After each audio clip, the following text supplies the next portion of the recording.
Serious, what is the creepiest or most unexplained thing that's happened to you that you still think about to this day? A few years ago, I was at my lowest point in life. Several people close to me had passed away unexpectedly. I was being bullied every day at my job.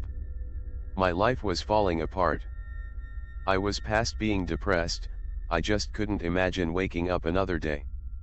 So I'd planned my suicide, bought a one-way plane ticket, got sleeping pills, and wrote a series of suicide notes.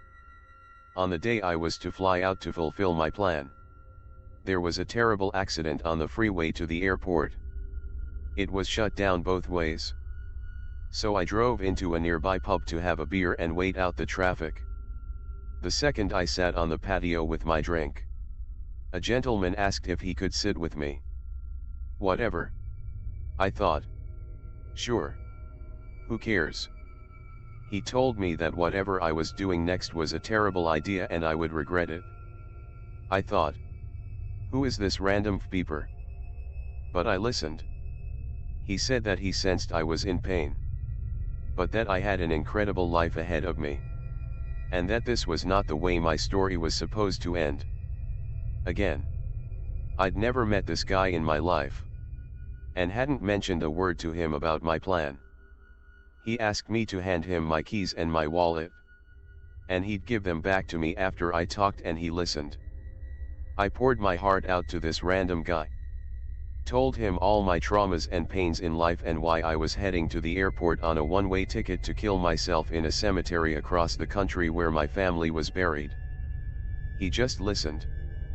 And then he pulled out a lighter, asked me to pull out my suicide letters and help me burn them. He told me I was worth so much to the world and that after I finished my drink, I needed to head home and get some sleep. He told me I was going to be okay tomorrow, and I believed him. He then gave me my keys and wallet back. I left that afternoon and went home, hugged my family, got some sleep, and the next day, I started working on myself, finding a therapist, a new job. Years later, I'm in a fantastic place in life. So far from where I was that day. To this day, no one in my life knows how close I came to killing myself. But this random stranger just somehow understood me, and saved my life. I never saw him again. I don't even know his name. It's the most unexplained thing that has ever happened to me. And I think about that guy every day, so thank you, kind stranger, for saving my life that random September day on a pub patio.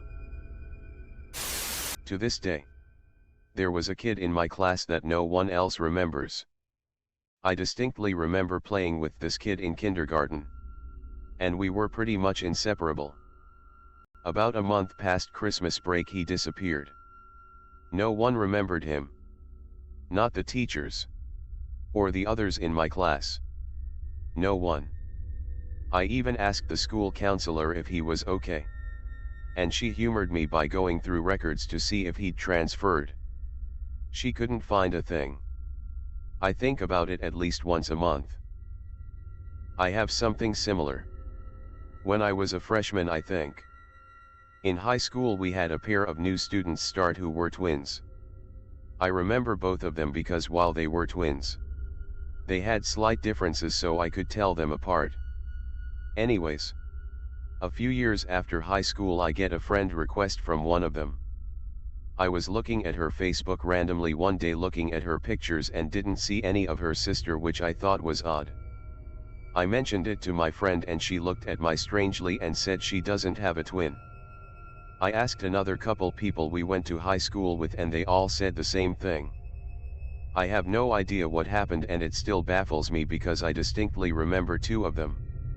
But apparently there was only one. In high school there was a guy that would always tease me about my twin. It was a friend of mine that just happened to look similar to me. At first it was a laugh it off thing, but as time went on I grew annoyed and he wouldn't drop it.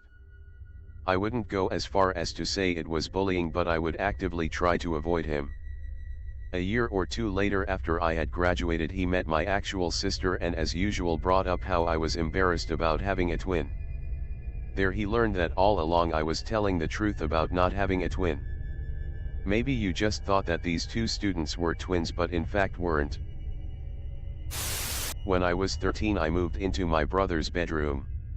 As it is an extension to the original house with an en-suite and is far larger than my old room.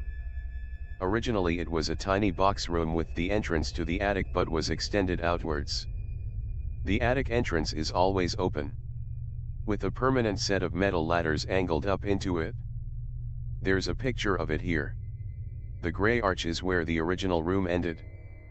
Within a few weeks of moving in I'd wake up in the middle of the night to see a figure staring down me, with a white head like a skull and formless black body.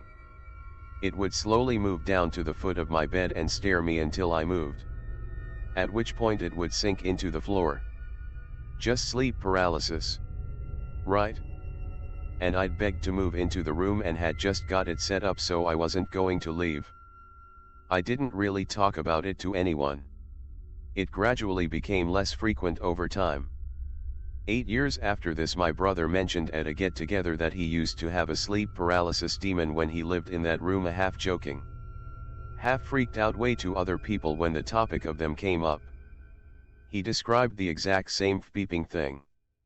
Neither of us mentioned it to anybody else at the time it was happening, so we have no explanation for us both experiencing the same thing. That is creepy AF.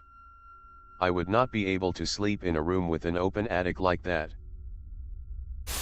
Was delivering newspapers on my paper route when a long-time customer pulled his car next to me and asked me to just give him his daily newspaper now because he was going on a long trip.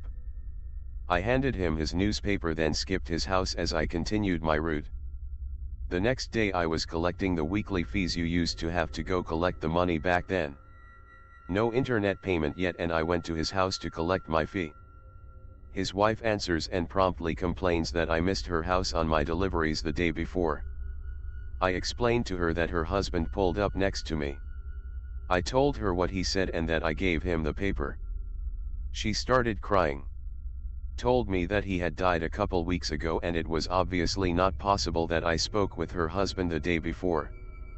I know what I saw, and nearly 30 years later I still think about that situation. I have no way to logically explain what happened and it still gives me the creeps.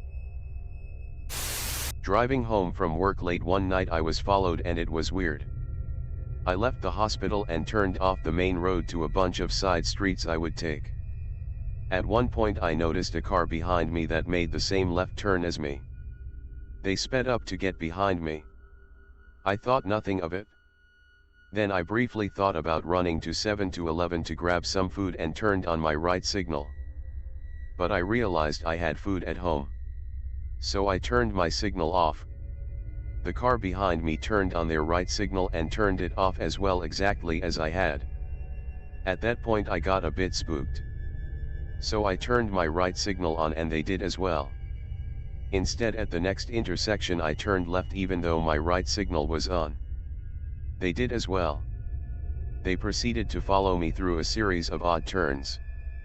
Eventually I turned onto a cul-de-sac I knew about and figured I could turn around there and look at the driver to see who was following me. As I approached the end of the road they figured out what I was doing. They stopped and did a fast K-turn and sped off. It was weird. Still don't know who it was. If you suspect you're being followed in the future, make 4 in a row right-hand turns, a square if you will. If the car behind you does the same, you're being followed and you should find a safe place to go. My last year at uni, I lived in a 4-bedroom house, with a ground floor, then 2 floors with 2 bedrooms each.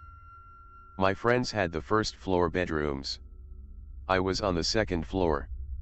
And the bedroom next to me was empty because the guy who had rented it was staying with his girlfriend.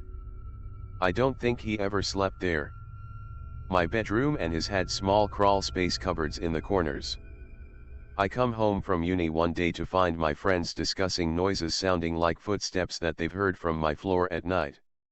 When I was asleep, I laugh. Because apparently these noises are loud and I have heard nothing. Because I don't believe them, I offer to go look at the crawl spaces. We go upstairs. I open the door of the empty room. And right as I open the door to the crawl space in the other corner of the room slams shut. We freak out. There's no reason for that door to have been open in the first place.